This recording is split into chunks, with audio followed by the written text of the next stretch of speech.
I think the real question is there sufficient political will? Is there sufficient good intention to prevent conflicts?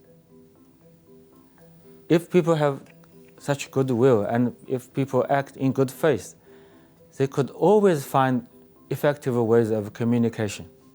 I don't think we need more specific channels. I think what is lacking is sufficient goodwill and good faith. You see, I've been present at almost all the meetings between my president and the three different US presidents. And our position has been very consistent. In President Xi Jinping's words, we want to base our relations with the United States on the principles of mutual respect, peaceful coexistence, and win-win cooperation. He proposed the same ideas to President Obama, to President Trump, and to President Biden.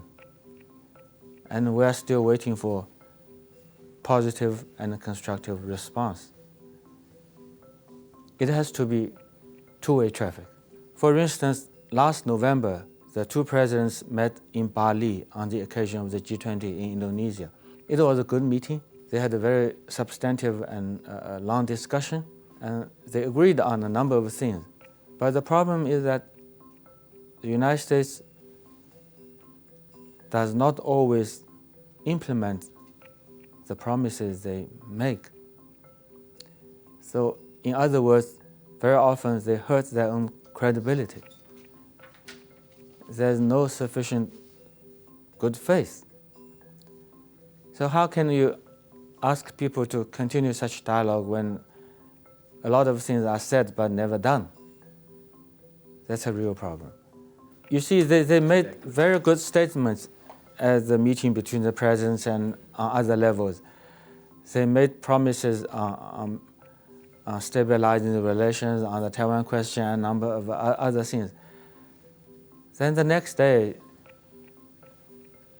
they upgrade their official ties with Taiwan. They send new arms to Taiwan.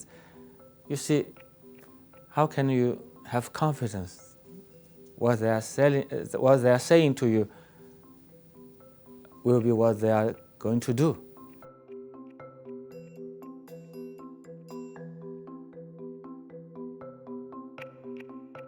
Some people are talking about our ships, our planes getting too close to their ships and their planes. But the real question is, why are they coming all the way across the ocean to our doorsteps? They are getting too close to our territories, to our territorial waters, before anything else. This is not a good way of showing respect to others.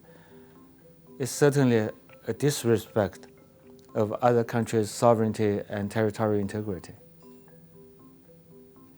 And to be more specific,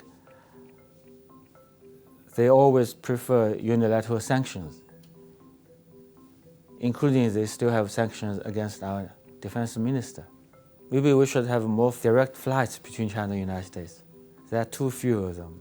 Of course, the COVID-19 was a problem, but now it's almost over. We have other obstacles, and the flight tickets are very expensive. But so many people want to travel, so at least we could have more flights.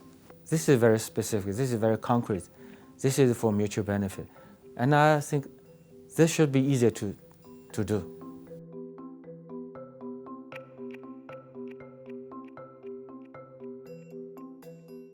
Actually, many American students have done very well, are still doing very well in China.